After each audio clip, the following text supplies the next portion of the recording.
إن الحمد لله نحمده ونستعينه ونستغفره ونعوذ بالله من شرور أنفسنا ومن سيئات أعمالنا. من يهده الله فلا مضل له ومن يضلل فلا هادي له. أشهد أن لا إله إلا الله وحده لا شريك له وأشهد أن محمدا عبده ورسوله. اللهم صل على محمد وعلى آل محمد كما صليت على إبراهيم وعلى آل إبراهيم إنك حميد مجيد. اللهم بارك على محمد وعلى آل محمد كما باركت على إبراهيم وعلى آل إبراهيم إنك حميد مجيد. ورضى اللهم عن الخلفاء الراشدين والصحابة أجمعين ومن تبعهم بإحسان إلى يوم الدين. أما بعد, Assalamu alaikum wa rahmatullahi wa barakatuh. Mes sœurs, mes frères, les louanges, les remerciements, les éloges ne sièrent qu'au vivant qui ne meurt pas. Je nomme Allah, le premier qui n'a pas de début, le dernier qui n'a pas de fin, l'apparent, le dominant sur toute chose, le subtil, le bien informé, l'omniscient, l'omnipotent, le généreux, le doux, le bien informé. Nous le louons, nous revenons vers lui repentant, nous lui demandons protection contre les conséquences de nos péchés, et lui seul en sait le nombre et les tendances de l'âme, et l'âme ordonne le mal, hormis celle à qui Allah a fait miséricorde. Celui qui Allah guide, nul ne saurait l'égarer. Celui qui est privé de sa guidée, nul ne saurait lui montrer le droit chemin. J'atteste donc qu'il est le seul digne d'adoration. J'atteste de la véracité, de l'exemplarité de la prophétie de Muhammad ibn Abdillah, miséricorde pour les univers, envoyé pour guider, pour faire voir à l'aveugle le chemin. Et ce ne sont pas, comme dit Allah subhanahu wa ta'ala, ce ne sont pas les yeux qui sont aveugles, mais c'est bien le cœur qui est dans les poitrines. Qu'Allah bénisse le prophète, sa famille, ses compagnons, tous ceux qui les auront suivis dans le droit chemin et nous fassent l'honneur d'en faire partie. Bienvenue donc dans ce live, votre live préféré du lundi, l'islam au quotidien. Très brièvement, donc, les règles de cet échange, puisque c'est pour vous, indirect, avec donc vos préoccupations pour essayer de cheminer grâce à Allah subhanahu wa ta'ala vers ce qu'il aime et ce qu'il agrée. Donc les questions sont posées et nous avons des pages, je dirais des dizaines de pages. Maintenant, comme le dit Karim, qu'Allah le bénisse, on a plus de 6000 messages. Donc soyez patients et soyez intéressés par les questions des autres. Il se peut qu'on apprenne. Comme l'a dit le prophète sallam, transmettez, que les présents transmettent aux absents. Il se peut que celui qui entende comprenne mieux que celui qui l'entend de ses propres oreilles. Donc le fait, on part sur l'islam au quotidien, sur une question que l'on pose, et puis on attend sa réponse, bien sûr. La réponse, il faudrait être patient, et nous on essaye d'être équitable. On a deux critères essentiellement. Bien sûr, l'ordre d'écrire, l'ordre d'arrivée des questions, mais également l'intérêt pour les autres. Nous, quand on écrit, bien entendu, on a bien envie qu'on nous réponde tout de suite. Ce ne sera pas le cas. On n'a pas la capacité. Et quand on ne connaît pas la réponse, on va la chercher. Et donc, ça peut prendre du temps. Et surtout, il y a d'autres personnes qui ont d'autres soucis qui sont peut-être plus importants que les nôtres. Ça, c'est la première chose. Donc, soyez patients et patientes. Et n'attendez pas forcément la réponse tout de suite. À moins que ce soit vraiment extrêmement urgent. Mais ce n'est pas à vous d'en décider. Deuxièmement, pour les appels, puisqu'on essaie de l'alterner, entre les appels directs et les questions posées par mail ou par SMS ou par Instagram, etc. Donc les questions écrites. Pour les questions en appel, il faudrait la règle, on l'a souvent dite et alhamdulillah depuis quelques mois on essaie de l'appliquer, on a l'impression que c'est mieux. C'est que vous écrivez donc en mail par exemple, votre question, votre problématique, vous voulez passer à l'antenne pour pouvoir discuter. Et donc si vous voulez discuter, il vous faut exposer votre question, que l'on estime, nous, que cela peut intéresser les autres. Vous, ça vous intéresse bien sûr. Et s'il vous plaît, barakallahu fikum, vous n'êtes pas les seuls. Souvent, il nous est arrivé d'être à 4000 en direct, donc en suivant l'émission Islam au quotidien en particulier. Donc, essayez de résumer et ne pas rester. Il nous est arrivé de rester plus de 10 minutes avec certaines personnes pensant qu'elles sont les seules, alors que d'autres attendent. Donc, il faut expliquer le souci. Ensuite, laissez votre numéro de téléphone et Karim barakallahu fi, va échanger avec vous, discuter et essayer donc à ce moment de vous placer dans le processus donc de l'émission et vous appeler, vous resterez prêt avec les instructions bien sûr qu'il va vous donner, instructions qui ne sont pas du tout pour vous empêcher de parler, au contraire, c'est plus pour vous aider donc à être intéressant et à être le plus clair possible. Voilà, donc ce n'est qu'un rappel, et barakallahu fikum pour votre patience. pour votre intérêt et surtout pour votre confiance. Donc aujourd'hui, Inch'Allah, on va essayer de commencer par un sujet qui nous intéresse tous. C'est le sujet de ce qui m'arrive. Quelque part, c'est la sœur qui a posé la question de savoir, je me demande parfois, pourquoi moi? Et on se demande souvent pourquoi soi. Quand on reçoit ce que l'on aime, on ne se pose pas cette question, pourquoi moi? Mais quand on a des épreuves, et la vie et la mort ont été créées pour nous mettre à l'épreuve, on se demande pourquoi moi? Le verset 30 de la sourate 42, Allah nous dit, même si ça ne plaît pas beaucoup, tout ce qui vous arrive, ça vient de vous-même. Et encore, Allah vous pardonne beaucoup. Après la bataille de Uhud, les compagnons du prophète sallallahu alayhi wa sallam ont posé la même question au prophète sallallahu alayhi wa sallam. Et Allah leur a répondu dans le verset 165 de la sourate 3, dis-leur, ça vient d'eux-mêmes. Ça, c'est un aspect. Rarement, on fait cette introspection. Rarement. De savoir quel message Allah veut me faire passer par là. Même Pharaon, Allah lui a envoyé des signes pour qu'il revienne vers Allah avant qu'il ne soit trop tard. Il les a ignorés. Et il a eu le sort qu'il a ignoré. Et le sort qu'il a mérité, matin et soir. Verset 46, la sourate 40, matin et soir. Il est exposé au feu avant qu'il ne subisse le pire des châtiments, ou un plus grand châtiment, le jour de la résurrection. Donc certains savants, à juste titre, disent que ça c'est le châtiment de la tombe, que connaissent donc les hypocrites, les prétentieux, orgueilleux, et qui ont refusé d'adorer Allah subhanahu wa ta'ala comme il se doit. Ça c'est un aspect. Tout ce qui nous arrive, c'est un signe pour qu'on revienne vers Allah. Combien de gens avouent que c'est à partir du moment où ils ont soit perdu l'être cher, soit perdu tous leurs biens, soit il leur arrivait d'avoir perdu leur travail, ou je ne sais quoi d'autre, ou leur femme, ou leur mari, c'est à ce moment-là qu'ils sont revenus vers Allah subhanahu wa ta'ala. Et comme le dit quelqu'un d'autre, qu'a perdu celui qui a gagné Allah. Et qu'a gagné celui qui a perdu Allah. Tu sacrifies l'au-delà pour ce bas monde tu vas le laisser comme d'autres l'ont laissé. Et avec quoi tu vas partir tes péchés et tes bonnes actions si tu en as. Qu'a perdu celui qui a gagné Allah. Et beaucoup remercient Allah de les avoir éprouvés pour revenir vers lui. Alors aujourd'hui, donc, il y a un autre aspect qui est très important que vous connaissez, sur lequel on revient souvent. Allah dit dans le verset 216 de la sourate Al-Baqarah, il se peut que vous aimez une chose et qu'il y ait du mal dedans. Il se peut que vous détestez une chose et c'est du bien pour vous. Allah sait, vous ne savez pas. Bien entendu, c'est le sens approximatif du verset 216. Allah dit égal et conclut donc, Wallahu ya'lam wa antum la ta'lamun. Allah sait et vous ne savez pas. Allah sait et vous ne savez pas. Allah reprend cette même portion du verset, Wallahu ya'lam wa antum la ta'lamun, dans le verset 232 de la sourate Al-Baqarah encore. Dans la sourate Les Femmes 4, verset 19, Allah dit en substance,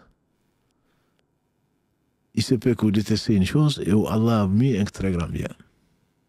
Pour l'illustrer, bien entendu, on a ce que vous lisez, j'espère, tous les vendredis, la sourate 18, verset 79 et suivant, plus exactement verset 79 et 83, où Allah narre l'histoire de Moussa alayhi salatu salam et l'homme vert. On est revenu dessus pendant le Ramadan, peut-être que vous le saviez déjà. Moussa, dit le prophète sallam, dans le hadith rapporté par l'imam al-Bukhari, il était en compagnie des fils d'Israël et quelqu'un lui a demandé qui est le plus savant. Il a dit c'est moi. Allah lui a parlé de vive voix, verset 164 de la sourate Les Femmes, la sourate 4. Wa kallama Allahu Moussa taklima. Et Allah a parlé vraiment à Moussa. Et c'est le plus savant, bien entendu, des fils d'Israël. Et voilà que Allah lui révèle qu'il n'est pas le plus savant. L'histoire elle est belle, elle est longue. Je vous renvoie donc au verset 79 à 83 de cette sourate 18. Quand il va rencontrer l'homme va lui dire, il va demander à l'accompagner. Parce que c'était l'ancienne méthode pour apprendre. On accompagne le maître. Et on voit, et on écoute ce qu'il dit, et on voit ce qu'il fait, et on apprend de lui. L'homme, il a demandé la permission, Moussa, alayhi salatu salam, à l'homme vert de l'accompagner, pour lui enseigner ce que Allah lui a enseigné. Parce que celui qui sait se doit d'enseigner. L'homme lui dit, tu ne seras pas patient à m'accompagner. Comment serais-tu être patient pour accepter des choses dont tu n'as pas l'explication? Et mes frères et mes sœurs, c'est le cas de tout le monde. Si Moussa n'a pas été patient, nous, on ne sera pas patient. Et pourquoi ceci? Et pourquoi moi? Et pourquoi pas moi? Et pourquoi il pleut? Et pourquoi il ne pleut pas? Et pourquoi? Et pourtant je voulais, et pourquoi? Et pourquoi? Parce que tu n'as pas été assez patient et tu ne seras jamais assez patient. Et comme Allah l'a dit, n'y arrivent que ceux qui ont vraiment patienté. Combien de fois, ma soeur, mon frère, tu as eu la réponse avant de la poser parce que tu as attendu. Dans les conférences et en dehors des conférences, les gens lèvent la main. Moi, tu dis, attends, les questions, c'est après. Et finalement, quand tu finis, tu dis, quelle était ta question? Il dit, tu as déjà répondu. Eh oui. Si tu avais patienté, certainement, tu n'aurais même pas eu besoin de poser la question. Et donc, l'histoire, elle est belle, elle est longue. Mais, Moussa lui promet de ne pas lui poser des questions avant qu'il lui donne l'explication. Et bien sûr que s'il le faisait, c'est l'un des meilleurs hommes que la terre a porté. Alayhi salatu wassalam. Allah va les tester pour leur enseigner et pour nous enseigner. Ils montent dans un bateau qui appartient à des pauvres. En pleine mer, l'homme va faire des brèches dans le bateau. Et Moïse, qui va s'étonner, alayhi salatu wassalam, il va dire, mais comment tu vas faire des brèches, tu vas nous noyer? L'homme lui rappelle son engagement. Je t'avais bien dit que tu ne serais pas patient à m'accompagner. Moïse de s'excuser. Et ce n'est pas parce qu'il est prophète qu'il ne s'excuse pas. Moïse de s'excuser. Excuse-moi, j'ai oublié. Ils descendent du bateau, ils vont sur une aire de jeu. L'homme voit un enfant, il le tue. Moïse de lui reprocher de façon véhémente. Comment un enfant, un innocent qui n'a rien fait, tu viens de faire un crime horrible. L'homme lui dit, je t'avais bien prévenu que tu ne serais pas patient à m'accompagner. Et Moïse lui dit, c'est vrai. Mais si une troisième fois, je te pose des questions avant que tu me donnes la réponse, je te permets que tu me congédies. Et comme le dit le proverbe, il n'y a jamais 203. Nous, on ne dira pas ça, on dira 3 vient après 2.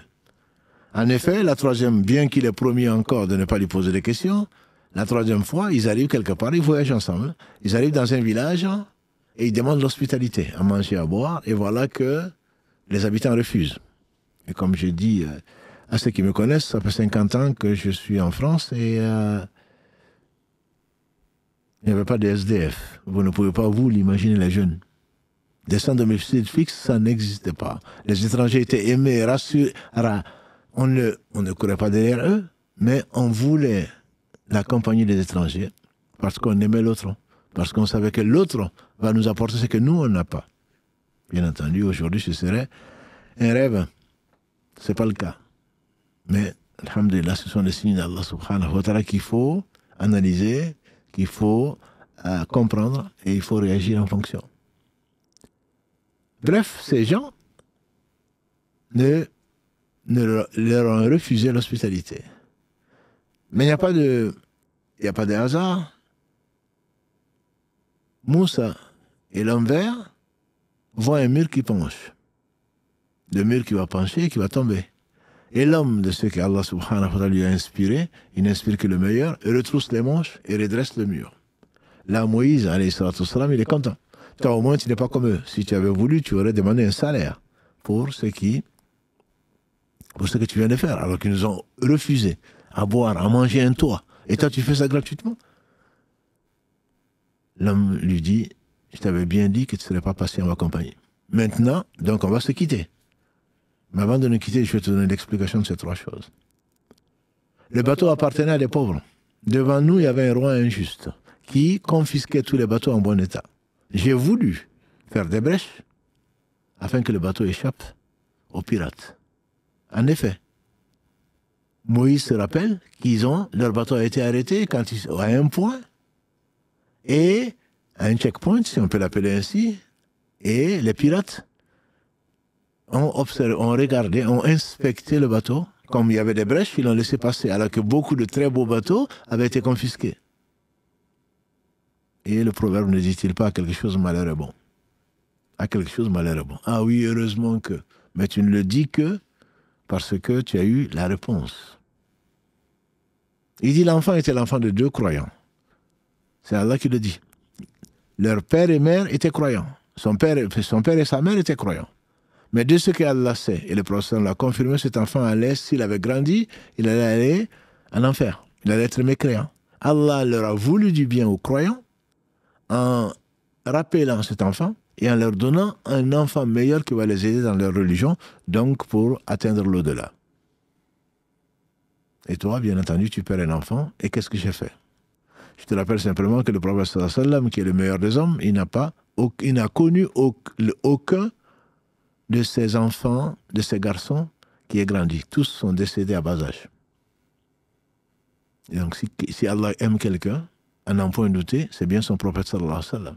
Si Allah te reprend ce que tu penses être ton droit, ce qui n'est pas ton droit, ce n'est qu'un dépôt, Allah t'a donné des enfants, c'est pas forcément pour du bien. C'est pour te tester. Parce qu'il te veut du bien, il leur donne une éducation excellente, ou alors il les rappelle pour ne pas te faire du mal ici-bas et dans l'au-delà. Il dit le mur appartient à 2 orphelins. Leur père est un homme pieux. Et avant de mourir, comme il était dans en mauvaise compagnie, malgré lui bien sûr, c'est un homme pieux.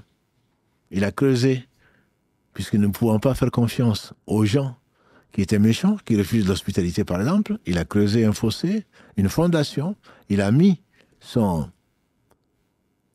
l'héritage des enfants, il a monté un mur et demandé à Allah qui entend et sait tout et répond. Que ce mur ne tombe que quand les orphelins allaient être grands. Les murs tombant, ils allaient essayer de redresser le mur et ils allaient découvrir donc leur héritage. Il a confié leur héritage à Allah. Comme Allah le dit. Et celui qui met sa confiance en Allah, Allah lui suffit. Verset 2 certainement de la sourate 65. Et donc ce Seigneur subhanahu wa ta'ala ne fait que le meilleur, si seulement tu comprenais. L'histoire de Youssouf est certainement tout aussi riche et tout aussi bénéfique. Mais on n'a pas le temps, c'est juste pour vous illustrer ce que vous savez déjà.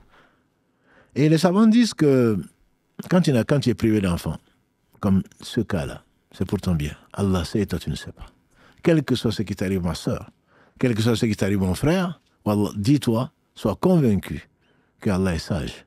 Ibn Qayyim ne disait-il pas, qu'Allah lui fasse miséricorde, que tous les actes d'Allah oscillaient entre d'une part sa bonté, sa générosité et sa miséricorde, et d'autre part sur sa justice qui, elle est basée sur son omniscience et sa sagesse.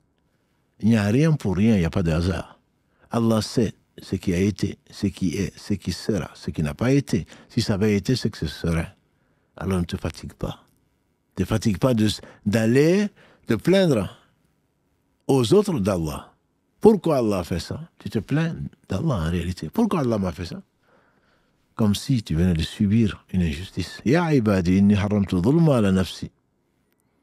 Wa ja'altuhu baynakum muharrama fala tadhalamu. Mes serviteurs, je me suis interdit l'injustice. Et je l'ai rendu interdit entre vous. Allah serait-il injuste? Ta'adha Allah yan dhalika uluwan kabira. Hasha lillah. Allah n'est pas injuste, Allah est juste. Et c'est pour cela qu'il a créé la vie et la mort, pour que demain chacun goûte à c'est vers quoi il a voulu se forcer. Grâce à Allah subhanahu wa ta'ala, s'il voit juste, et s'est laissé aller à ses passions s'il a été injuste. Et Allah est juste, subhanahu wa ta'ala. Et si tu n'as pas l'homme que tu veux, tu souhaitais marier, ou la femme que tu souhaitais marier, Allah sait et toi tu ne sais pas. Après avoir fait tous les efforts, sache que si tu avais épousé cette personne, femme ou homme, il se peut que tu sois malheureux.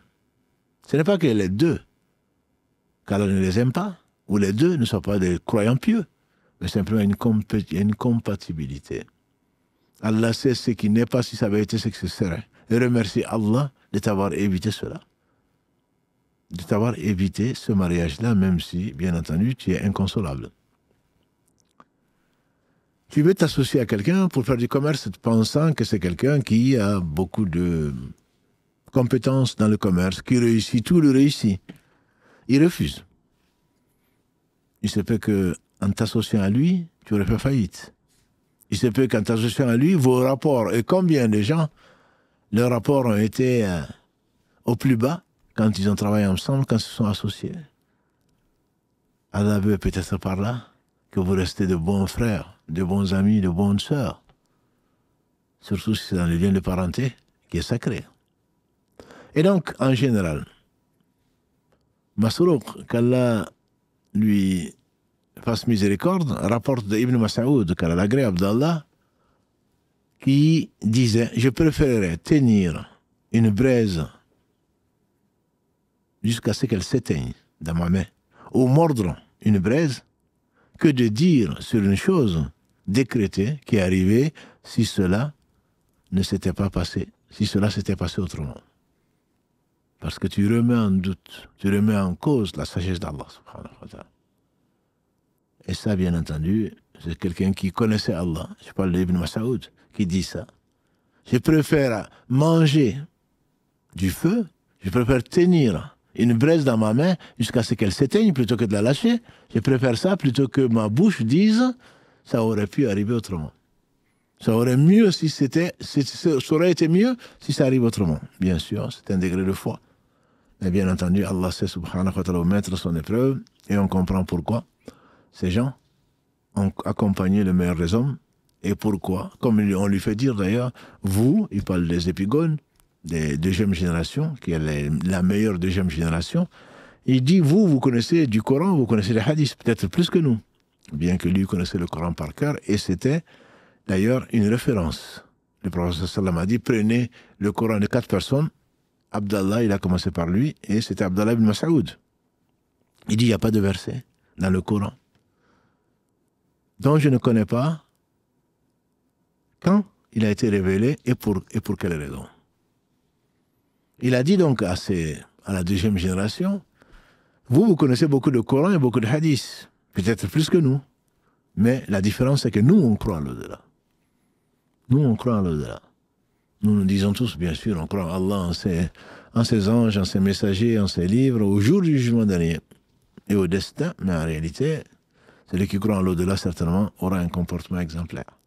Et surtout, comme l'a dit le prophète sallam, Jabir ibn Abdullah disait qu'Allah l'agrée ainsi que son père, 3 jours avant la mort du prophète sallam, j'ai retenu du prophète sallam qu'aucun d'entre vous ne meurt qu'en ayant une excellente idée, une excellente opinion plutôt de son Seigneur. Quand tu te dis pourquoi moi, que tu le veuilles ou pas, tu laisses sous-entendre que ton Seigneur t'a fait du tort. Il s'est trompé peut-être. Non, c'est pas ce que je pense. Je voulais dire. Il n'y a pas je veux dire. Et la langue, on la verra, Inch'Allah. Et on l'a déjà vu. Et vous savez combien la langue mérite d'être emprisonnée. Comme encore une fois, Abdallah ibn Mas'oud disait, s'il y a une chose qui mérite d'être emprisonnée, c'est bien la langue. Donc fais attention à ce que tu dis qui va dévoiler le fond de ta pensée, je dirais le fond de ton cœur.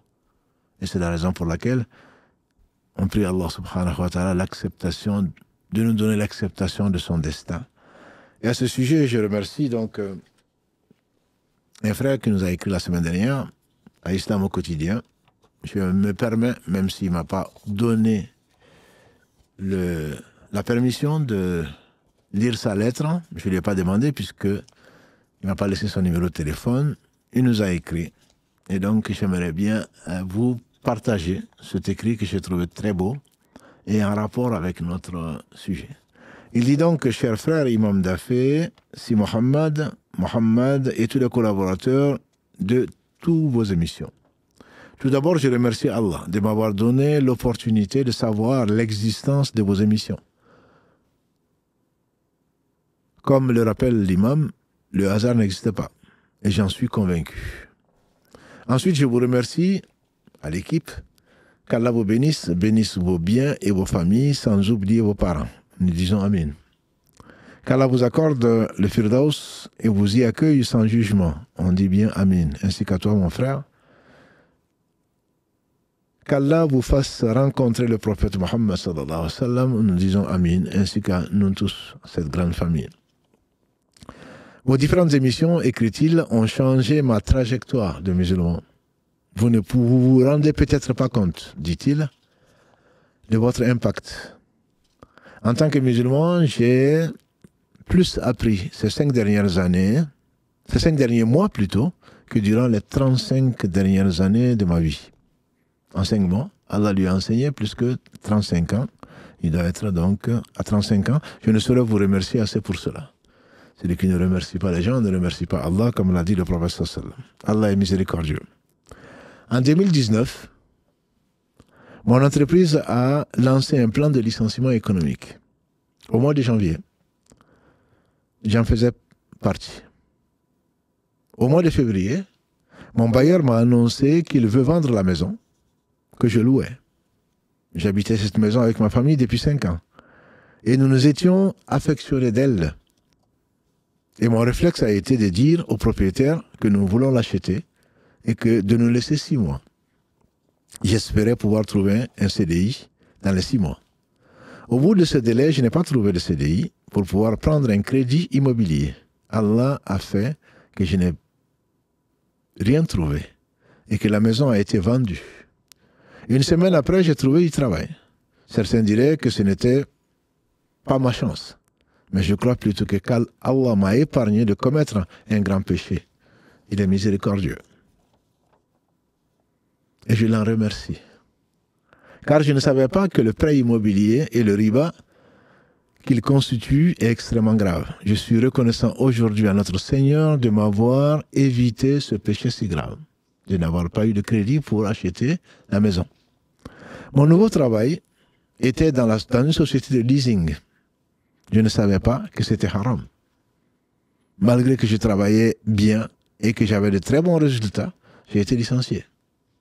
Allah m'a ainsi sorti de ce business haram. Il est miséricordieux par excellence. Durant ces 6 derniers mois, j'ai écouté, réécouté toute la bibliothèque de vos émissions de ces 3 dernières années.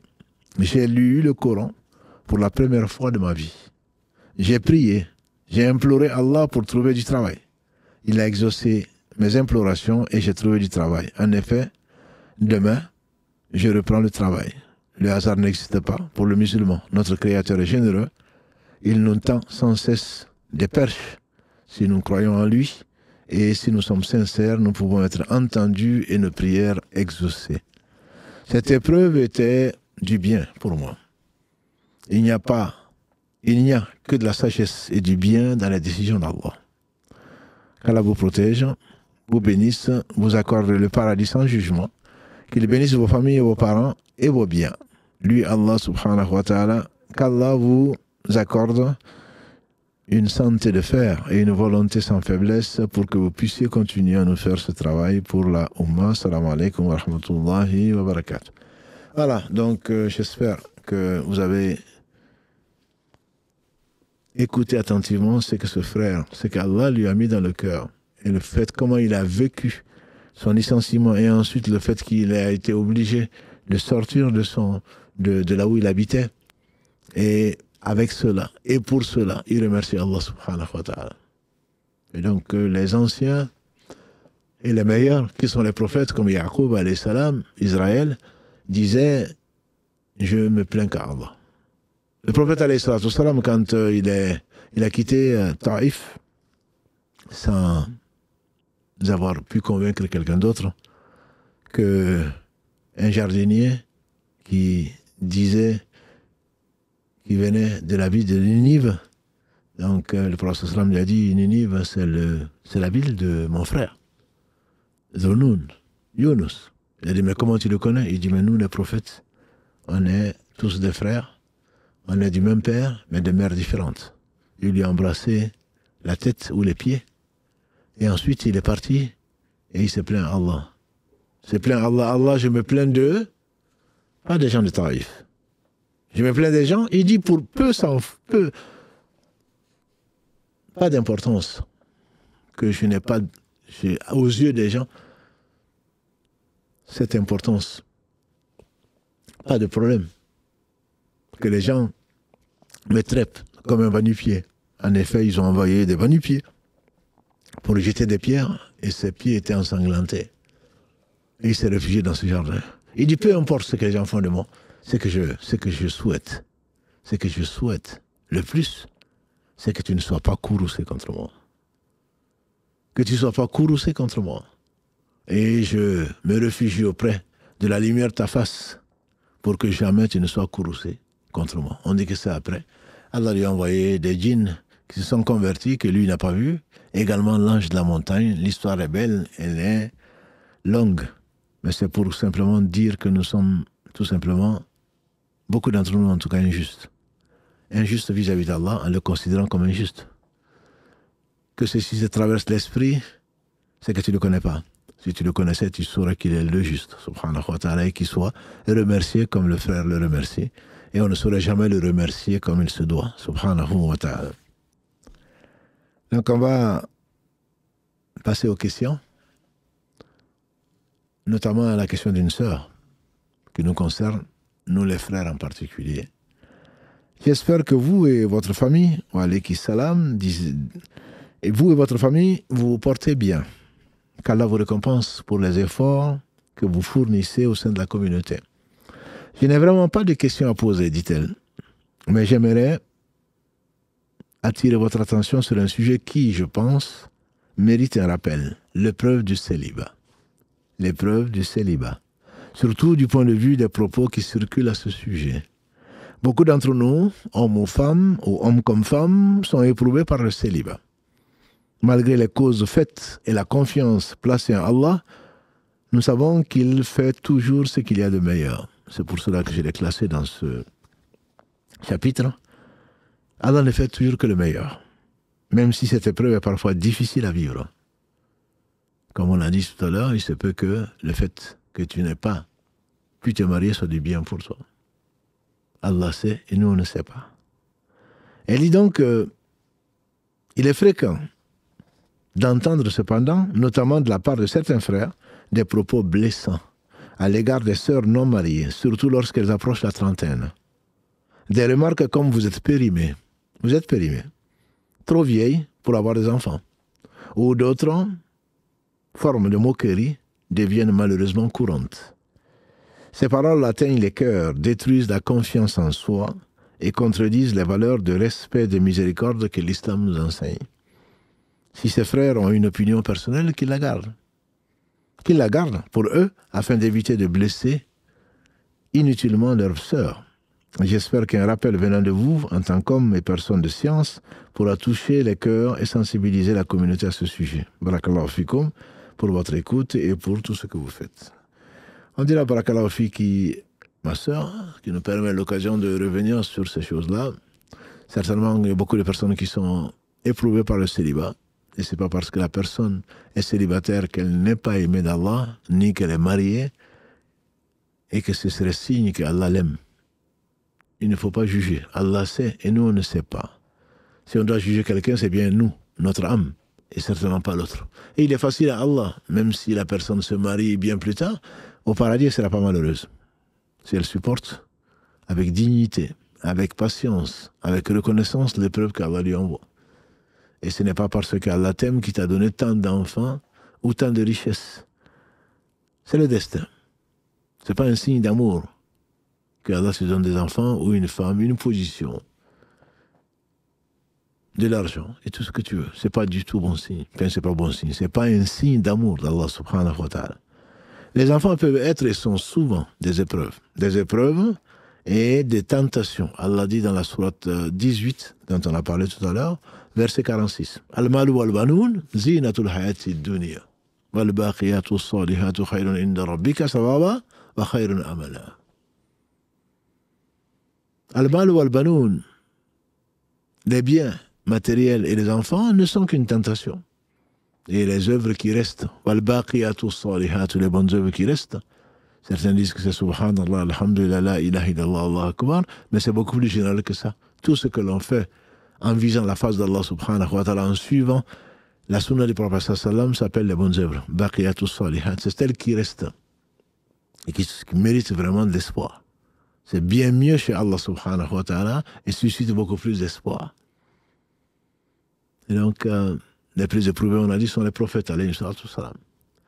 Et Allah subhanahu wa ta'ala a voulu nous éprouver pour notre bien, pour nous purifier, pour prendre des témoins sur notre sincérité ou notre hypocrisie, que l'on nous en préserve. Au paradis, ceux qui ont patienté, certainement, rentreront. Et Allah subhanahu wa ta'ala, innama yuwaffa as-sabiruna ajrahum bighayri hisab. Verset 10 de la sourate 39. Et Allah récompense les patients sans compter. Sans compter, certains disent, sans les juger. Bighayri hisab. Sans compter où ils rentreront. Une femme, le prophète passait, elle était atteinte d'épilepsie. Et elle a dit au prophète sallam, est-ce que tu pourrais prier Allah pour qu'il me guérisse? Le prophète sallam dit, certes, si tu veux. Mais si tu patientes, tu auras le paradis. Elle a dit, alors je patiente. Allah a donné à Ibrahim alayhi salam, son fils Ismaïl avec une égyptienne, on disait qu'il avait 100 ans. La femme stérile de Zacharia alayhi salam, qui a donné l'un des meilleurs hommes que la terre a porté, je pense à Yahya, Allah dit, et sa femme était stérile. Comment tu vas, même en le pensant, comme dit notre sœur, même en le pensant, comment tu oses dire cela à quelqu'un? C'est manque de science, c'est manque même de pudeur, et penses-tu que tu es meilleur? Et c'est ne pas craindre Allah subhanahu wa ta'ala que de dire. Ce qui te passe par l'esprit, alhamdulillah, ça vient de shaitan parfois, Allah ne t'en tient pas rigueur. Mais de là à le traduire par la langue, très certainement, tu seras responsable de ce que tu dis. Blesser un croyant, chez Allah, c'est un très, très, très grand péché. Très grand péché. Si tu en ris, c'est encore pire. Ça ne prouve qu'une chose, c'est ton ignorance. Si Allah avait voulu, tu serais à sa place. Est-ce que tu aurais aimé? Aurais-tu aimé qu'on se moque de toi? Elle s'est préservée. Elle a essayé de se préserver.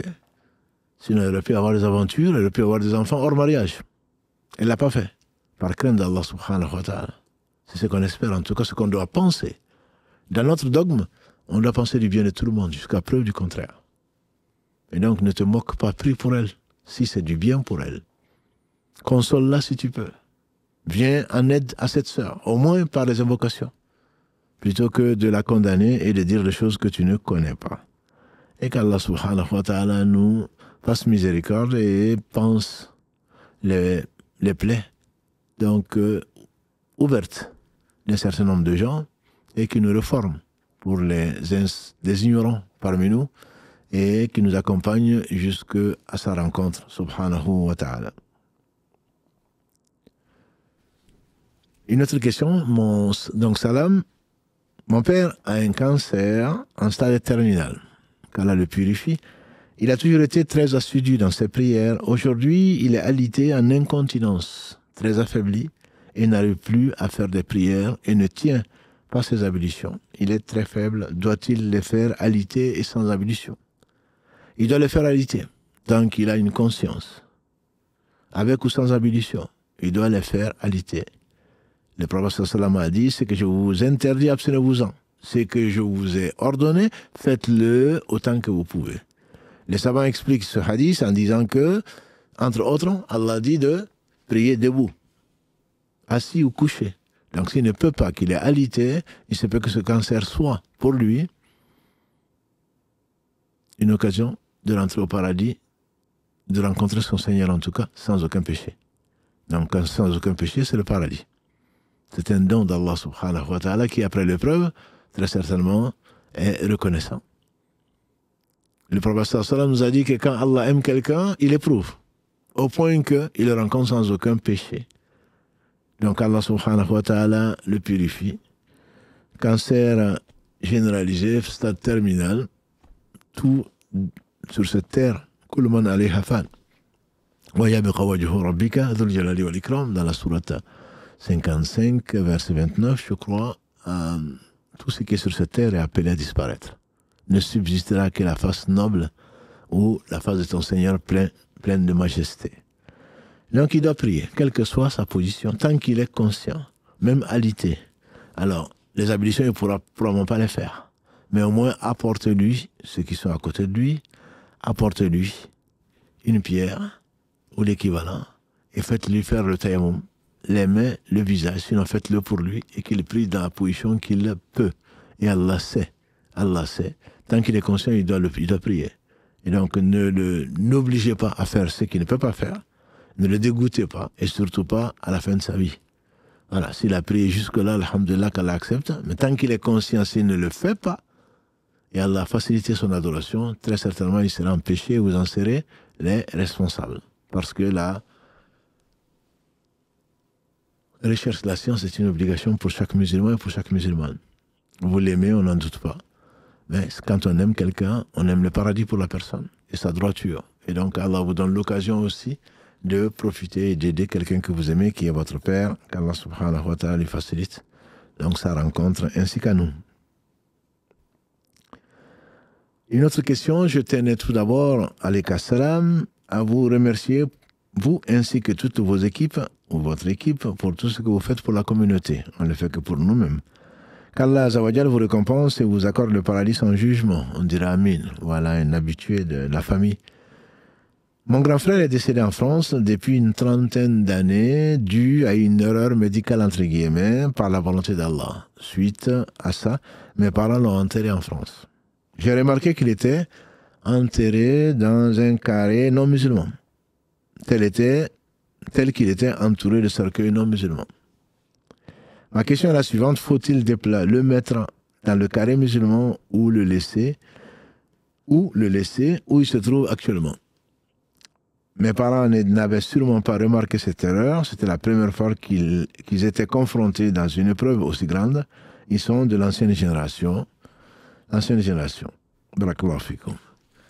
En effet, ils ne sont pas responsables de l'erreur. Comme l'a dit le prophète sallam, à cause de moi, Allah pardonne les erreurs dues, les péchés plutôt, ou les fautes dues, faites par erreur, par oubli ou par contrainte. Donc là, ce que tu dis ressemble au fait qu'ils ont fait par erreur, donc ils ne sont pas responsables. Mais une fois que l'on se rend compte de l'erreur, on doit la corriger.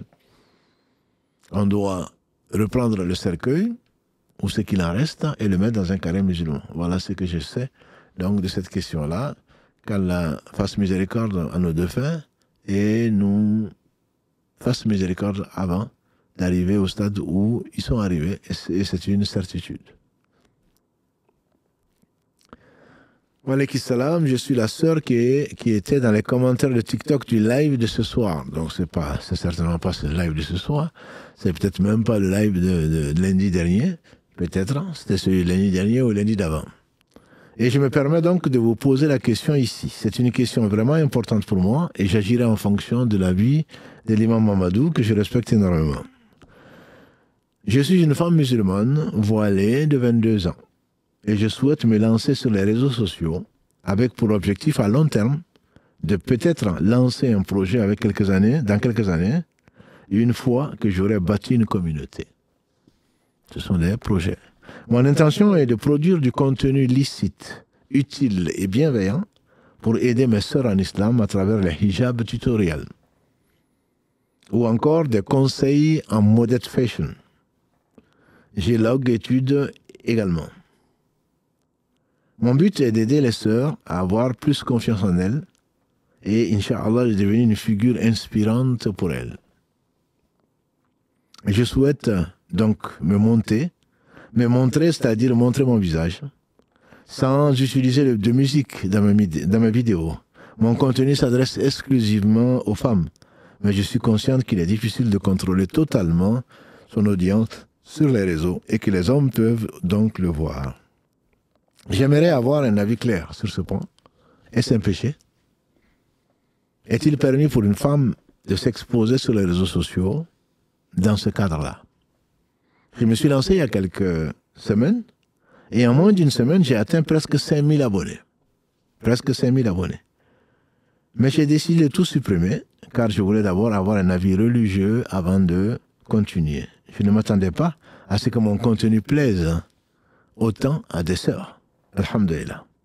C'est un vrai projet pour moi. J'aimerais pouvoir en vivre un jour, mais pas au prix de la désobéissance à Allah, subhanahu wa ta'ala.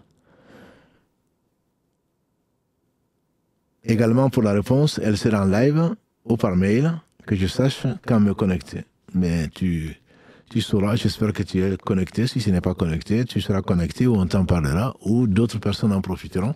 C'est la raison pour laquelle nous avons sélectionné donc cette question. Merci beaucoup pour votre aide, qu'Allah vous facilite, Amine, ainsi qu'à toi aussi. Alors, ma sœur, merci pour ta franchise et sache que la bonne intention ne suffit pas. Pour chaque question, disait Ibn Qayyim, le jour du jugement dernier, pour chaque acte plutôt, il y a deux questions. Pour qui tu l'as fait et comment tu l'as fait. Pour qui tu l'as fait, c'est ton intention. Et Allah seul sait si tu es sincère ou pas, et nous ne doutons pas de ta sincérité. Ton projet, très certainement, vise à aider tes sœurs, même s'il faut en vivre peut-être, si ça marche. Mais comment tu l'as fait, c'est là où le bas blesse. Les réseaux sociaux, comme tu le sais, ma sœur, sont utiles, très utiles même. C'est ce qu'on disait pour l'intelligence artificielle aussi, très très utile. Mais leur utilisation doit être bien réfléchie et encadrée. Malgré la bonne intention, on commence par la voix, qui n'est pas une aura. En tout cas, de l'avis majoritaire des savants, une femme peut parler, bien sûr. Des femmes ont parlé au prophète sallam, des femmes ont enseigné, comme notre mère Aïcha, radiallahu ta'ala anha, qui était une savante.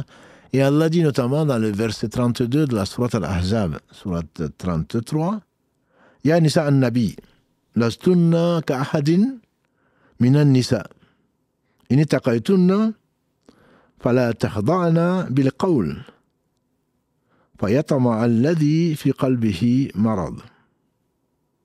Wa qulna qawlan ma'rufa. » Verset 32 de la sourate 33. Ô femmes du prophète, vous n'êtes pas comme n'importe quelle femme. Vous n'êtes pas comme les autres femmes. Si vous craignez Allah, alors ne rabaissez pas ou n'utilisez pas un langage qui pourrait tenter celui au cœur malade. Dites des paroles qui sont connues, des paroles acceptables, des paroles raisonnables. Ma'roufa, c'est qui sont connues, qui sont acceptées et qui ne sont pas tentantes. Donc on ne peut pas dire, Allah n'aura pas dit ne parlez pas. Surtout quand elle parle derrière un voile, ne parlez pas aux hommes. Non. Et on a vu dans la sourate 28, dans les versets 24 et suivants, quand Moussa, alayhi salatu salam, quand il a aidé les deux jeunes filles, et il est venu leur demander, et ils ont parlé, notre père est vieux, pourquoi vous êtes à l'écart avec vos troupeaux, votre troupeau, parce que notre père est vieux, et ces gens, il faut attendre qu'ils terminent les bergers pour que nous, on puisse abreuver nos bêtes. Quand Moussa les a abreuvés, elles sont parties, elles sont revenues, une d'elles plutôt est revenue, en disant, notre père t'appelle pour te récompenser pour ce que tu as fait. Et tout ceci pour nous dire, si c'était interdit, Allah ne l'aurait certainement pas interdit. Il n'aurait pas certainement narré sans dire qu'elle n'aurait pas dû le faire. Et donc, c'est permis. Mais simplement, il faudrait que la voix soit affirmée, que la voix soit claire, que la voix ne soit pas séduisante, que la voix soit ce qu'elle doit être, juste au bon ton pour expliquer ce que l'on veut, ce qui est rarement le cas. D'abord, c'est la voix. Et ensuite, on va montrer le visage. Parce qu'il faut quand même, c'est toujours plus intéressant, de voir la personne qui parle. On est plus concentré et on identifie une personne dont on fait un modèle ou pas, peu importe. Mais le visage, on peut être un peu fatigué, on va commencer à le maquiller. Plaire aux hommes n'est pas quelque chose d'interdit. J'entends que l'homme aime plaire aux autres, c'est pas interdit. Je ne dis pas que la femme veuille plaire aux hommes, c'est pas ce que je veux dire. Plaire aux autres n'est pas une chose qui est interdite. Quand l'homme est venu trouver le prophète sallam en disant « Conseille-moi, dis-moi une chose, si je la fais, Allah m'aime et les hommes vont m'aimer. » Il n'a pas dit non, cherche que l'amour d'Allah. C'est naturel que l'on veuille plaire. Et donc, quand tu seras fatigué, ma sœur, tu n'as que 22, 23 ans, alhamdulillah, qu'Allah bénisse ta vie, 22 ans, et tu vas forcément commencer, voilà, il faut quand même que je paraisse bien, avec des hijabs en couleur, comme on voit, parfois même fluo, et des façons de le mettre, Dieu seul sait quoi. Et comme tu le sais ou que tu ne le sais pas, même réservé aux femmes, comme tu l'as dit, tu ne peux pas réserver ça qu'aux femmes. On ne peut pas empêcher les hommes d'aller sur ces sites-là, et certains, au cœur malade, comme Allah les appelle, et ils sont nombreux. Aujourd'hui, probablement plus qu'hier. Des pervers, c'est pas ce qui manque. Et donc, des coureurs de jupons, c'est pas ce qui manque. Et il y a eu des cas que tu ne connais pas, mais qui sont nombreux, où des gens se plaisaient, même les JT. Des gens ont avoué qu'ils choisissaient le JT pour faire des choses interdites. Parce que la présentatrice était belle, ou ceci et cela. Tu me diras, bon, ça, c'est pas ton problème. Si. Parce que tu as déclenché un fait tout en sachant les conséquences éventuelles. Ces hommes, donc, vont vous faire des propositions. Et ce n'est pas ce qui manque, malheureusement. Demande aux sœurs qui en ont fait l'expérience. De plus, ma sœur, ce que tu vas faire, le temps que tu vas prendre pour préparer tes émissions et le reste, bon, non seulement, bien sûr, tu vas te cultiver, tu le fais pour Allah, on espère que ça sera compté comme de l'adoration, mais le temps que tu vas prendre va certainement, tu vas demander, si tu es exigeante, et je n'en doute pas, tu vises l'excellence, tu vas y passer beaucoup de temps, qui va forcément impacter sur tes obligations, que ce soit vis-à-vis d'Allah, subhanahu wa ta'ala, parfois, vis-à-vis de tes obligations familiales ou conjugales, peu importe. Au point que j'en ai vu plus d'une qui ont divorcé. Qui ont divorcé parce que ce qui est le plus important, ce sont les commentaires, ce sont les abonnés. Voilà. Le père, la mère, leur conseil ou leur demande passe après. Le mari, n'en parlons pas. On est là jusqu'à 2h, 3h du matin, en train de travailler, laissant ses devoirs conjugaux, par exemple, etc. On se réveille avec et on dort avec. Sans compter avec le nombre d'abonnés, je te dis pas, il y a le succès qui monte vite à la tête et l'orgueil avec. Donc, c'est ce que j'ai pu rassembler comme conseil. Et tu as bien compris que ce n'est pas quelque chose que je te conseille. Parce que ta foi risque d'être impactée, et même ta vie ici-bas, et encore pire, ta vie de l'au-delà, malgré tes bonnes intentions. Et donc Allah subhanahu wa ta'ala te facilite. Tu as beau penser que tu te connais, je te dirais, tu ne te connais pas. Si tu te connaissais certainement, tu aurais renoncé assez rapidement à un projet comme ça. Parce que, comme certains savants, comme le cheikh Suleiman Rouhaili le disait, une femme ne doit pas apparaître sur les réseaux sociaux, ça c'est son point de vue, et il a expliqué pourquoi. Donc, bon, ça c'est la vie, c'est le conseil fraternel. Après, alhamdoulilah, chacun est responsable de ce qu'il aura avancé consciemment pour lui-même. Qu'Allah te facilite, ma soeur. Une question, wa alayhi salam. Je tenais tout d'abord à vous remercier pour toutes vos interventions qui nous sont bénéfiques à tous, et on apprend un peu chaque jour. Merci de nous frayer un chemin vers l'apprentissage. Qu'Allah vous récompense grandement pour votre dévouement et votre partage. Qu'Allah nous accorde sa miséricorde et qu'il nous accorde une fin sur la voie des pieux. On dira Amin, comme tu l'as dit. Je vous expose ma problématique, que je pense être un grand mal vers lequel les jeunes se ruent à notre époque, des fois sans même en être conscient. Alors je suis marié depuis bientôt 3 ans. Tous deux issus de familles musulmanes, et pour être honnête, nous nous fréquentons déjà avant donc de nous marier, qui je sais est un péché extrêmement grave et je m'en veux terriblement. Je veux la tauba, d'où mon message. J'aurais aimé savoir si notre mariage est validé devant Dieu. J'aurais aimé savoir si notre mariage est validé devant Dieu. Car nous n'avons pas respecté les 3 mois d'attente. Et si notre mariage n'est pas valide, que faire pour qu'il le soit avant que nous n'ayons des enfants, et que surtout avant que nous rendions des comptes? Éclairez-moi s'il vous plaît, je n'en dors plus, et je ne parle plus que de ça, et je vais vraiment me repentir. Si nous devons faire une période de viduité, si je l'aide financièrement, puis-je continuer pendant celle-ci? Barakallahu fikoum. À vous et toute l'équipe. Qu'Allah vous bénisse et vous accorde un haut degré à Al-Jannah. Amen. Ma sœur, qu'Allah te bénisse de réaliser avant qu'il ne soit trop tard, que tu as des comptes à rendre et que ton passé n'a pas été glorieux comme l'a été celui de beaucoup d'entre nous. Donc, qu'Allah nous pardonne et qu'Allah qui t'a ramené vers lui pour essayer de te repentir, sache qu'il est accueillant au repentir. Non seulement il est accueillant au repentir, et qu'il aime les gens qui se repentent. Donc Allah te compte parmi les gens qu'il aime. Subhanahu wa ta'ala.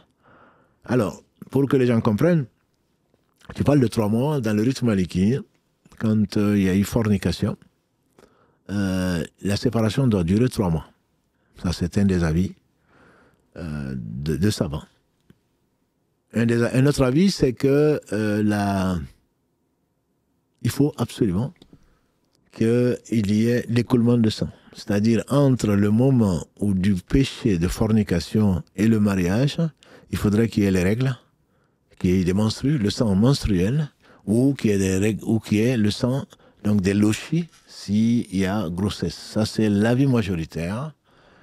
Il y a un avis qui est l'avis des Hanafites, c'est que si la fornication a été faite par le couple qui s'est marié, le mariage reste valide. Mais c'est un avis qui est plus que critiqué. Mais c'est un avis, je te cite les 3 avis. 3 mois, le maximum 1 mois, le temps donc qu'il y ait des règles non suivies de rapport et que c'est pas grave. Éliminons le 3e avis, qui n'a pas de preuve, dans la mesure où il n'y a pas eu d'attente et il n'y a pas de différence. Il n'y a pas eu de différence entre le halal et le haram. Cet avis, écartons-le. En tout cas, je l'écarte personnellement. 1 mois ou 3 mois. Ou plutôt, sang menstruel ou 3 sangs menstruels. Les Malikis ont leurs avis, ont leurs preuves, les arguments en tout cas. Ceux qui disent, si ma sœur, vous êtes mariée, si l'écoulement de sang avant le mariage a été constaté et que vous n'avez pas eu de rapport, ton mariage est valide. Il est valide, d'autant plus que vous êtes déjà marié. Si j'avais à conseiller, je t'aurais dit d'attendre, de vous séparer, parce que tout péché mérite le repentir. Et Allah accueille le repentir, qui est conditionné par l'arrêt. On arrête immédiatement. Et le fait, Karim l'a mis d'ailleurs, en réel, il y a péché de ne s'être pas repenti immédiatement. D'avoir retardé le repentir mérite un autre repentir. Donc, une fois que l'on réalise qu'on a fait un péché, on le savait bien sûr, mais une fois qu'on a réalisé la gravité que Allah nous a ouvert le cœur, il faut arrêter immédiatement. Et regretter ce qu'on a fait, ce qui est ton cas, et décider de ne plus jamais le refaire. Même si il se peut qu'il y ait récidive. Mais il faut être déterminé de ne plus jamais le refaire. À partir de ce moment-là, il faut attendre, il faut se séparer. Il faut attendre l'écoulement de sang. Après les menstrues, vous pouvez revenir ensemble au travers de l'acte de mariage religieux. Si ce n'est pas le cas, je te dirais, ma soeur, il y a l'avis majoritaire, c'est que ton mariage n'a pas été valable. C'est comme certains qui vivent ici en France, qui envoient de l'argent pour acheter des colas, pour acheter de quoi donner à l'imam, et qui demandent à leurs parents, au pays, de faire le mariage, alors qu'ils ont dormi la veille ensemble. Le mariage est invalide. Le mariage est invalide. Les parents ne savent pas. Mais le problème, c'est qu'ils ne te demandent pas non plus, par fausse pudeur ou par ignorance. Donc, c'est pas parce qu'on a appelé un imam, qu'on a sorti des colas, qu'on a tué un mouton, qu'on a fait je ne sais quoi d'autre, que tu es marié. Ton mariage est invalide. Toi seul, après Dieu, c'est si effectivement, après vos rapports illégaux, est-ce qu'il y a eu du sang qui a coulé avant le mariage et qu'il n'y a pas eu donc des rapports depuis l'écoulement de sang. C'est ce que je vous conseille à tout un chacun, pour ceux qui ne l'ont pas fait, et donc de veiller à le faire. Si effectivement c'était le cas et qu'il y a eu des rapports, des rapports conjugaux, des rapports plutôt hors mariage, avant le mariage et qu'il n'y a pas eu écoulement de sang, alors le mariage, pour l'avis majoritaire, est invalide. Comment il faut le faire? À ce moment-là, il faut aujourd'hui décider d'arrêter. Et alhamdoulilah, il n'y a pas d'enfant qui est né, d'après ce que j'ai compris, puisque tu as dit que c'est avant la naissance d'enfant. Donc, il faut arrêter, et regretter, décider de ne plus jamais le refaire. Si tu veux l'aider en tant que fiancé, entre guillemets, qui n'existe pas, ou tu veux aider qui tu veux, qui est dans un besoin, ça te sera compté, Inch'Allah, comme sadaqa. Mais pas comme ton mari. Si vraiment, toi qui sais, et Allah sait tout, toi qui, si tu t'en rappelles, si oui ou non, quelles sont les conditions où les choses se sont passées, alors je te conseillerais, et dans le doute, je te conseillerais de toute façon de le faire. Mais si tu es sûr, tu es certaine que tu te rappelles qu'il y a eu écoulement du sang menstruel et qu'ensuite il n'y a pas eu de rapport, il n'y a pas eu de péché avant le mariage, à ce moment-là, tu peux considérer ton mariage comme donc valide. La vie, il n'y a pas à choisir entre les avis. Si, pour celle qui est concernée aujourd'hui et ceux qui sont concernés, moi je conseille l'avis maliki, bien que je ne sois pas un maliki, comme je vous le dis toujours. Pour être maliki, il faut connaître les arguments et il faut être un étudiant en sciences. Donc, je conseille l'avis que le repentir soit sincère. Beaucoup de gens demandent, c'est 3 mois ou 1 mois. Je ne dis pas que c'était un manque de pudeur, mais ce n'est pas le plus important. 3 mois ou 1 mois, c'est vis-à-vis des gens, vis-à-vis d'Allah, oui, mais c'est administratif, je mets une croix. En réalité, ce qui est le plus important, si tu te maries religieusement, c'est pour avoir la bénédiction d'Allah. Et donc, si tu n'as pas été sincère dans ton repentir, Allah n'accepte pas. Et donc, il n'y aura pas de baraka dans ton mariage. Tu as respecté les conditions, c'est comme la prière. Tu as été absente, nous on ne le sait pas. Et après tu termines, tu dis est-ce qu'Allah a accepté? Personne ne peut te dire qu'Allah a accepté. Allah n'accepte que les pieux. Mais est-ce que c'est valide? Je te dirais oui, c'est valide. Tu avais les ablutions? Oui. Tu as dit Allahu Akbar? Oui. Tu as lu la Fatiha? Oui, jusqu'à la fin. Donc ta prière est valide. Mais est-ce qu'elle est acceptée? Allah seul sait. Et Allah n'accepte que les pieux. Donc personne ne te dira, c'est oui, la prière, ton mariage est valide, on peut le dire, mais ton mariage, est-ce qu'il est accepté d'Allah? Allah seul le sait. Et s'il n'est pas accepté, il se peut qu'il n'y ait pas la bénédiction indispensable pour traverser ce bas monde, donc sans se perdre. Et qu'Allah te bénisse, ma sœur, et t'aider donc à revenir sur le droit chemin. Et visiblement, tu as entrepris ce chemin-là, qu'Allah te le facilite et t'assiste donc sur ce chemin-là. Salam alaikum imam, je vous remercie pour ce que vous faites pour la communauté et remercie toute votre équipe. Barakallahu fik, ma sœur ou mon frère.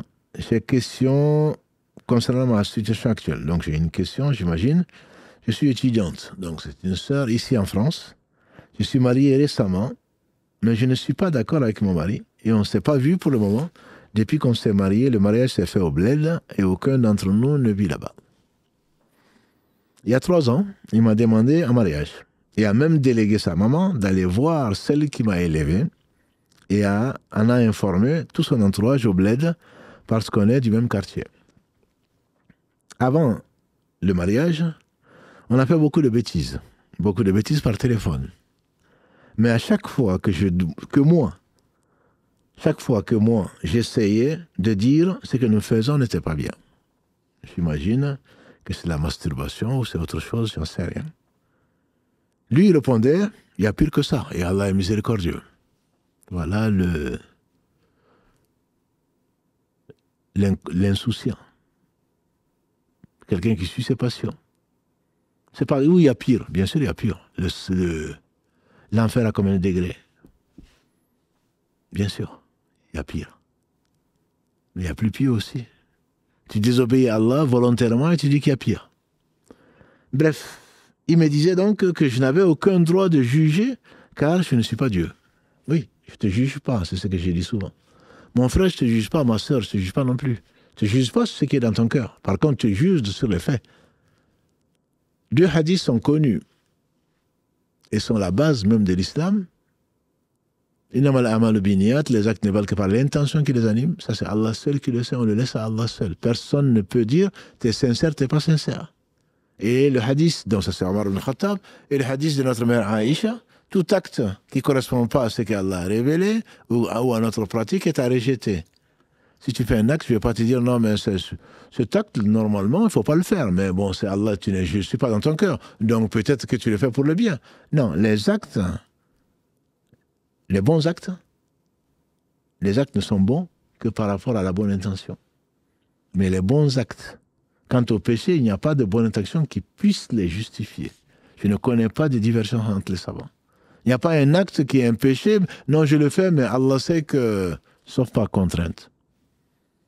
par erreur ou par oubli. Mais tu le sais et tu dis non, mais moi je le fais, mais bon, Allah est miséricordieux. Et puis ne me juge surtout pas, quoi. Non, je te plains. Et je prie pour toi et j'ai pitié pour toi. Parce que tu ne connais pas Allah. Tu ne connais pas Allah. Autrement, tu n'aurais jamais désobéi sciemment et suivre tes passions pour un péché qui est évident, sur lequel il n'y a même pas de discussion. Et donc cet homme, et moi je répondais, oui c'est vrai, je ne suis pas Dieu. Parce que tu suivais tes passions, ma sœur, comme tu le dis toi-même. Il avait beaucoup d'influence sur moi. Mais tous les soirs, avant de dormir, je demandais à Dieu de nous pardonner. Cela avait beaucoup d'impact négatif sur moi, car je n'osais plus me regarder dans une glace. Bref, aujourd'hui on est mariés, mais je crains pour ma foi. Parce que quand il me demande des choses qui ne sont pas bien, et que je refuse cela, il me dit, tu n'es pas obéissante. Le paradis d'une femme, c'est sous les pieds de son mari. Une femme qui n'obéit pas va en enfer. Maintenant, je n'ai aucune influence sur toi. Voilà la mémoire sélective. Hein. Ils ne prennent que ce qui les arrange. L'explication, il la connaît naturellement. On n'a pas besoin d'être savant en matière de hadith pour savoir que tout ce que tu dis n'a de sens que dans un contexte.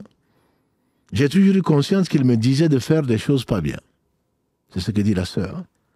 Dès que j'en appelais, il me disait que j'étais pessimiste et que Dieu est miséricordieux. Aujourd'hui, on se dispute tous les jours, car moi, je ne peux plus continuer avec ça. Je ne peux plus continuer avec ça, dit notre sœur. Et pour lui, je dois obéir à tout ce qu'il dit. Et moi, je lui dis qu'il banalise trop les péchés. Je prie Allah tout le temps de me donner une issue favorable. Je ne sais plus quoi faire. Je crains pour ma foi. Et le jour où on sera ensemble, qu'on ne passe tout notre temps à se disputer. Je pense à l'éducation de mes enfants, de mes futurs enfants. Et même si ça ne va pas, la famille va me demander d'y rester. Et j'ai peur d'y rester après qu'on ait des enfants. Ce sera pire de partir, car ils seront impactés. Je ne veux pas non plus dire tout ça à la famille pour ne pas nuire à sa réputation, à son honneur. Qu'est-ce que vous me conseillez? Qu'est-ce que vous me conseillez? Merci beaucoup d'avance pour votre réponse, qu'Allah vous récompense. Ma soeur, les choses sont claires. Hein? Les choses sont claires, comme l'eau de roche. C'est que le prophète sallallahu a dit, sur lequel on peut se reposer, la ta'ata li makhluqin fi ma'asati al-khaliq. Il n'y a pas d'obéissance à une créature dans la désobéissance au Créateur. C'est pas à négocier, c'est pas parce que tu l'aimes, c'est pas parce que c'est lui. Il t'amène de l'islam à sa sauce. C'est un self-service. Il prend de l'islam ce qu'il arrange, entre guillemets, ce qu'il arrange. Ce qu'il pense qu'il arrange. Et il laisse le reste.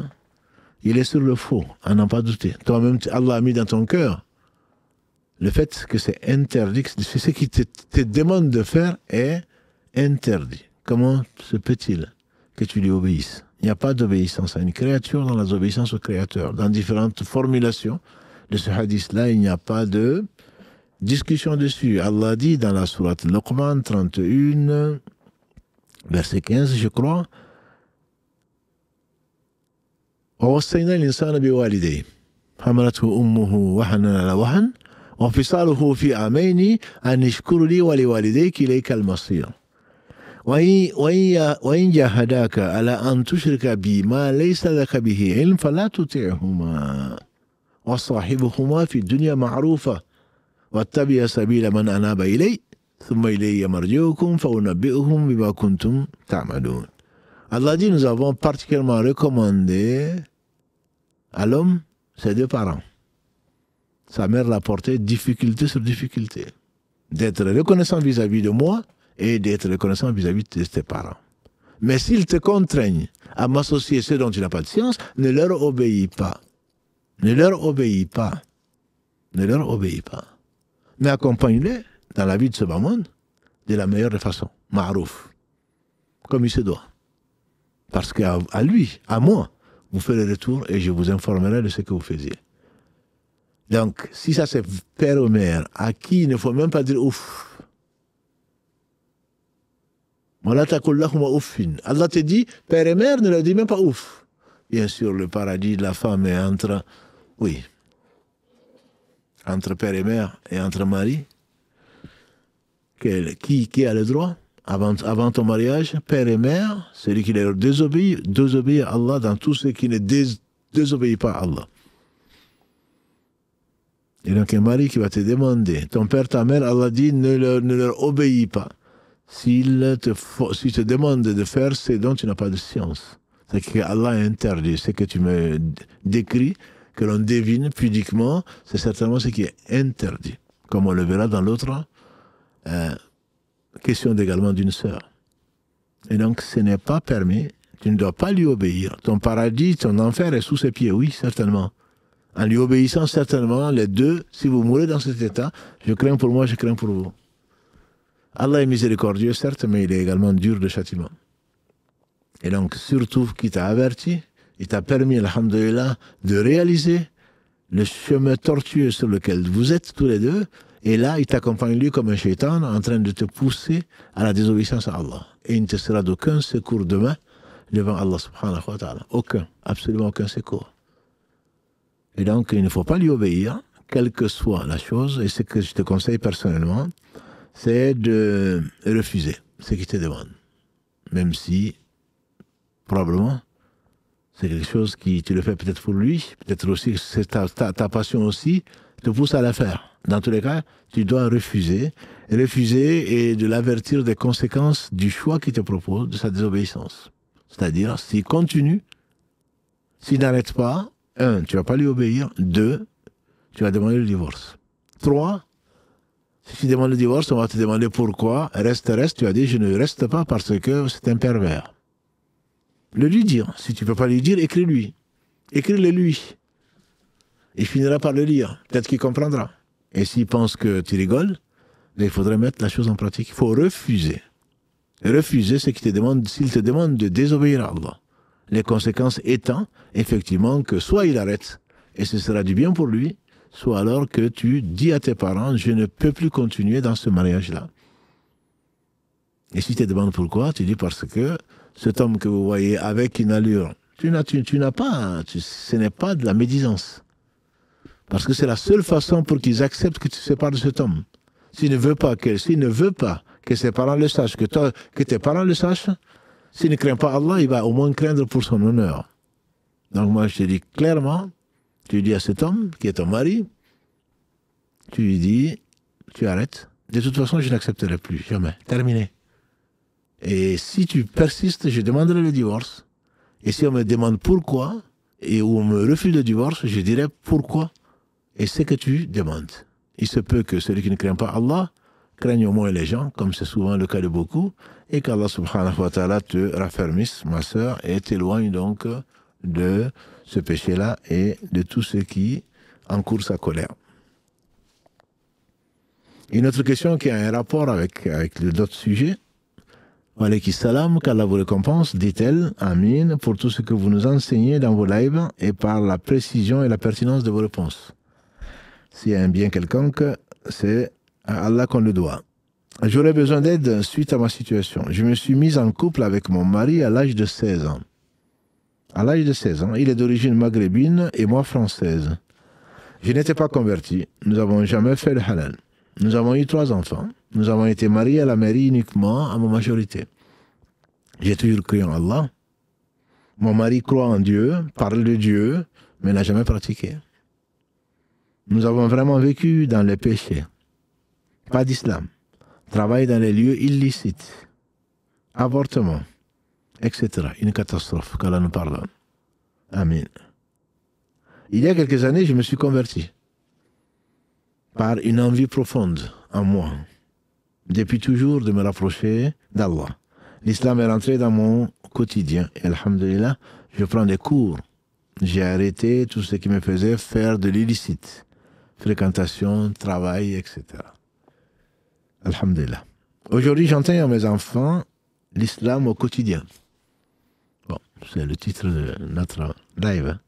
Même s'ils sont grands, 21 ans, 17 et 14 ans. Qu'Allah les bénisse. Et malheureusement, le grand, lui, vit déjà hors d'islam par notre faute. Les 2 petits sont croyants, écoutent, etc. Et alhamdulillah, qu'Allah les guide. Amin.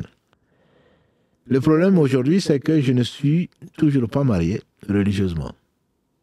Le sacrifice pour les naissances des enfants, aqiqa, n'ont pas été faits. Et mon mari, bien que croyant, écoute des prêches avec moi, etc. Ne fait pas ces actes obligatoires.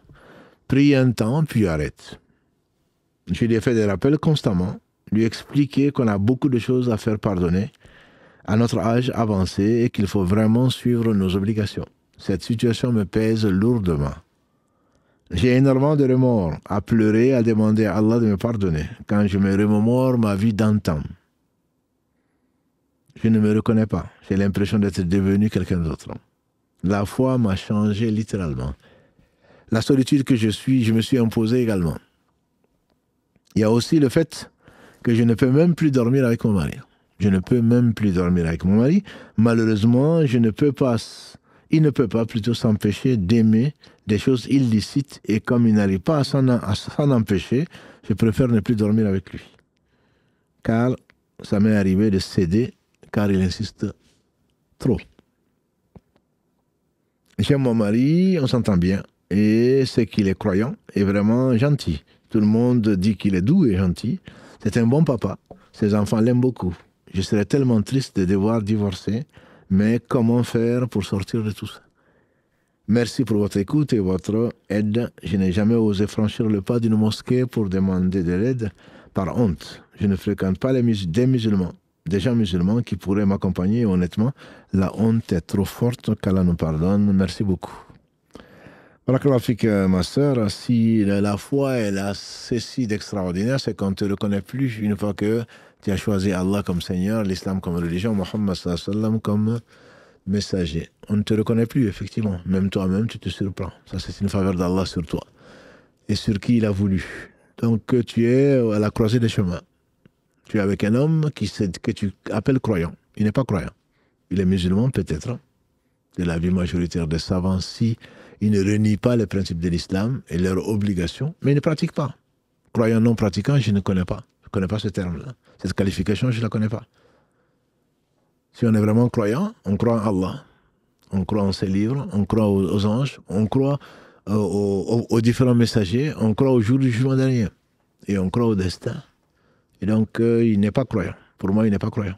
Même quand les Bédouins sont venus trouver le prophète sallallahu alayhi wa sallam, verset 14 de la sourate 49, Allah dit قالت الأعراب آمنا قل لم تؤمنوا ولكن قولوا أسلمنا ولما يدخل الإيمان في قلوبكم. فلما يدخل الإيمان في قلوبكم وإن تطيعوا الله ورسوله لا يلدكم من أعمالكم شيئا. Les Bédouins ont dit, les nomades ont dit, nous avons cru. Allah dit, Ya Muhammad, dis-leur, vous n'avez pas cru, dites plutôt, vous êtes soumis et la foi n'a pas encore pénétré vos cœurs. Si vous obéissez à Allah et son messager, cela n'enlève rien à ce que vous possédez. Et donc, ceci passe par l'obéissance à Allah et à son messager, qui passe par le fait donc de faire la prière. Au moins la prière, qui est l'acte le plus aimé d'Allah et qui est le moyen par lequel Allah nous permet de nous éloigner des turpitudes et des choses blâmables. Alors, tu te retrouves donc, comme je disais, à la croisée des chemins. Te refuser à lui ou faire lit à part, comme tu l'écris, n'est pas quelque chose qui peut durer. Parce que ne plus dormir avec ton mari, ce n'est pas quelque chose de permis. Soit vous êtes marié, soit vous ne l'êtes pas.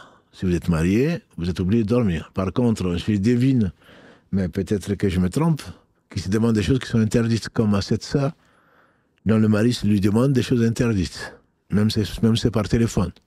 Et donc, il faut tout simplement, comme cette sœur, prier Allah subhanahu wa ta'ala de te donner la force de refuser le mal. Parce qu'Allah passe avant toute chose. Qu'Allah bénisse celui qui disait Allahumma arina al-haqqa haqqan warzuqna ittiba'a wa arina al-batila batilan warzuqna ijtinaba. Oh Allah, montre-moi la vérité malgré qu'elle est cachée et permets-moi de la suivre. Demande à Allah de te permettre de suivre cette vérité que Allah t'a fait découvrir, que tu sais très bien en toi-même que c'est ce que Allah aime et c'est ce qu'il a légiféré. Et de te montrer le faux. Si tu vas te dire non mais c'est pas grave. Comme tu le dis ici, si tu insistes alors on peut quand même arrêter quoi. Si tu insistes, c'est pas grave. Non, même s'il insiste. Parce qu'il est possédé à ce moment-là, et toi, tu vas accepter à contre-cœur, et donc là, c'est interdit, ma soeur. C'est interdit, je te demande ce qui est interdit. C'est ce que je comprends en tout cas dans ce que tu dis, parce que tu dis, il y a aussi le fait donc que je ne peux plus dormir avec mon mari. Malheureusement, il ne peut pas s'empêcher d'aimer des choses illicites, et comme il n'arrive pas à s'en empêcher, je préfère ne plus dormir avec lui, car ça m'est arrivé de céder, car il insiste trop. Il n'y a pas à céder. Aux choses interdites, il n'y a pas à sécher, à céder. Si Allah subhanahu wa ta'ala t'a donné cette foi de le préférer à ton mari, n'accepte pas ça. Discute avec lui tout simplement. Je ne te dis pas divorcer. Mais avant, je pense qu'il faut très clairement, encore une fois, comme avec cette sœur-là, soit tu lui dis, soit tu prends des témoins, soit tu lui demandes, tu lui écris, tout simplement. C'est fini. Je ne céderai plus. Et je n'accepterai tes avances qu'à condition que tu te remettes, que tu arrêtes ce que tu fais, qui a mérité ce qui a mérité chez Allah, que Allah a interdit. Et que tu te mettes à faire la prière. Quel exemple tu vas donner à tes enfants, etc., etc. Avec bienveillance. Pas du tout pas dans une dispute. Attends le moment où il peut écouter, où il veut écouter. N'accepte pas son anesthésie. Oui, mais tu as bien changé. Oui, mais c'est pas grave. Toi, tu sais que c'est grave. Allah a mis dans ton cœur ce qu'il n'a pas mis dans son cœur. Soit tu renonces à la foi et tu deviens comme lui, ou alors tu profites de la foi qu'Allah t'a donnée pour essayer de ramener cet homme sur le droit chemin. C'est ce que nous espérons tous. Moi, je ne vais pas te conseiller le divorce. Mais si la personne ne se met pas sur les rails, forcément, il y aura le choix entre Allah et lui, et cette personne-là. Entre Allah et elle, soit tu choisis Allah, auquel cas tu es bien obligé d'arrêter, soit tu choisis cette personne-là, auquel cas tu n'auras pas profité de l'occasion qu'Allah subhanahu wa ta'ala donc t'a donnée. On va prendre peut-être une dernière question, Inch'Allah.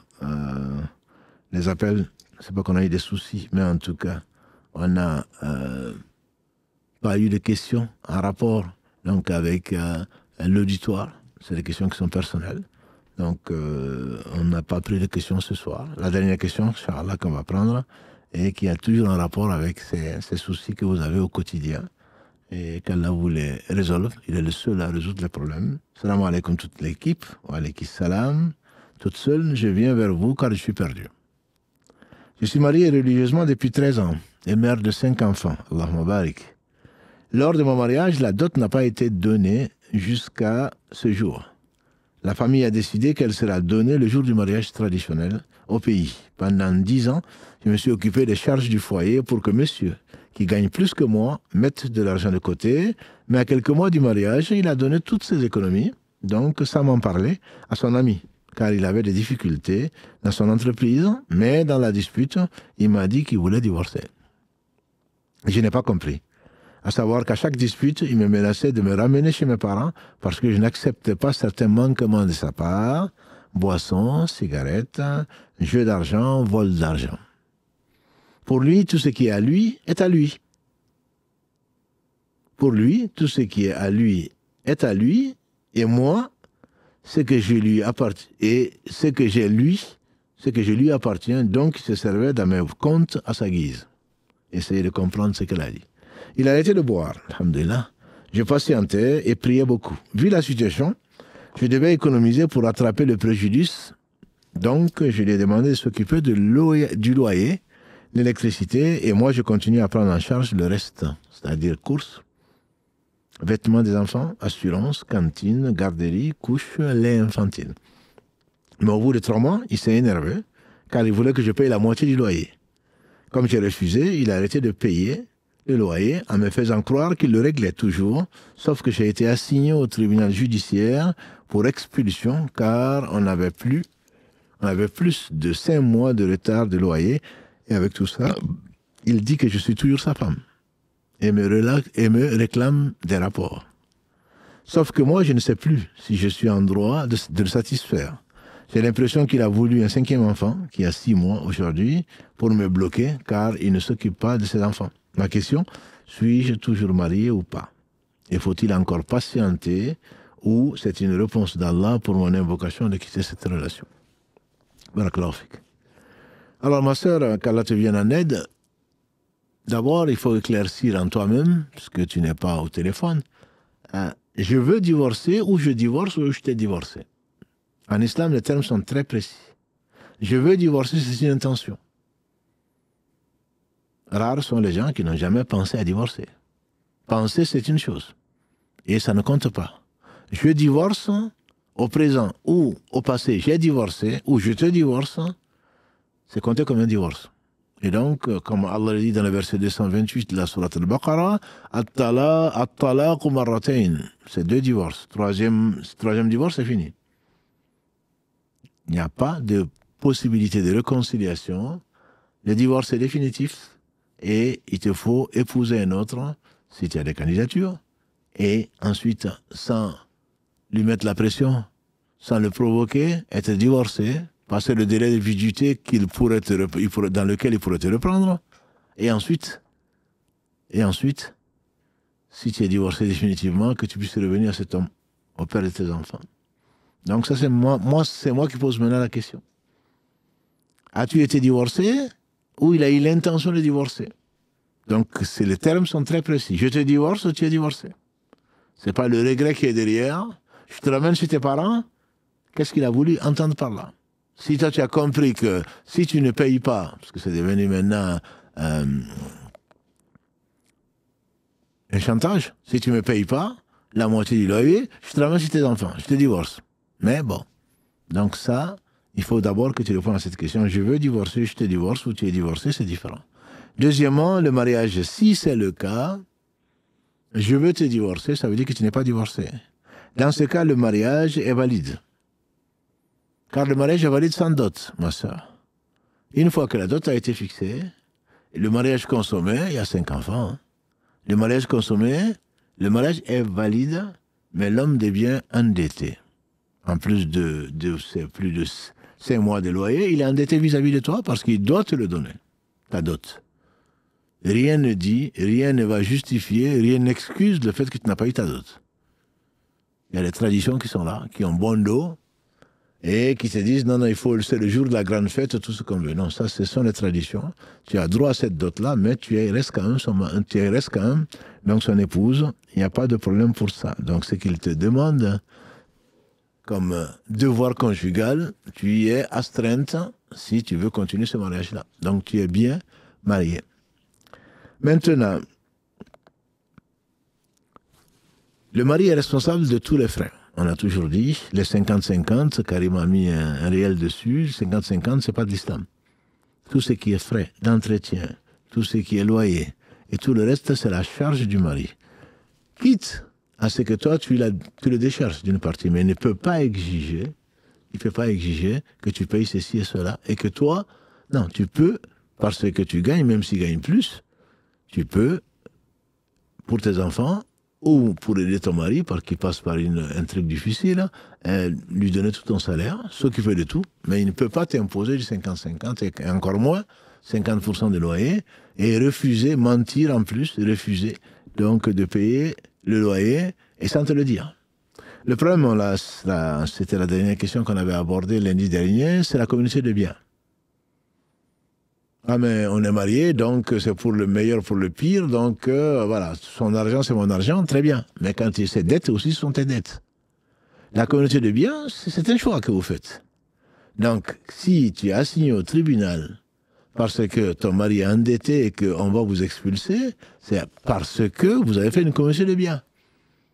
L'islam recommande et l'islam te permet une séparation de biens que l'on fait chez le notaire. C'est-à-dire, ses biens sont ses biens, sa poche est sa poche, même si tu peux épuiser avec sa permission, et tes biens sont tes biens. Donc, s'il est endetté, c'est lui qui est endetté, pas toi.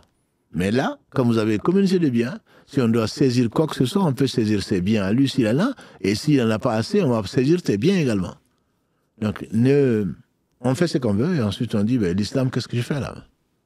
Non, l'islam t'a dit que les biens d'un mari sont ses biens, les biens d'une femme lui appartiennent en propre. Donc c'est la séparation des biens qui est recommandée. La preuve, c'est que là, tu te retrouves dans ces conditions-là, qu'Allah te le facilite, mais tu ne vois pas ce que l'islam peut faire après que tu aies choisi la communauté de biens. Forcément, tu es donc responsable devant la loi des dettes donc, que cet homme a et qui reste en tout cas ton mari. Et donc, il est évident également qu'il faut discuter pour savoir ce qui est faisable ou pas. Tu peux refuser sans aucun problème. Tu peux refuser donc de payer le loyer, mais au stade où vous êtes endetté, vous risquez de quitter la maison. Je pense qu'il faut faire appel à la famille, à des témoins et discuter devant témoins, donc refuser de satisfaire si tu ne peux pas le faire. Dans l'illicite, tu refuses, bien entendu.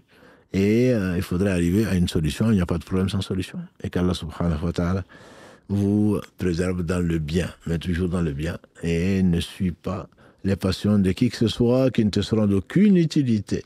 Au jour du jugement dernier, le jour où l'homme fuira son père et sa mère, c'est frères et sœurs, c'est son épouse ou son époux, quand c'est sa femme, et également ses enfants.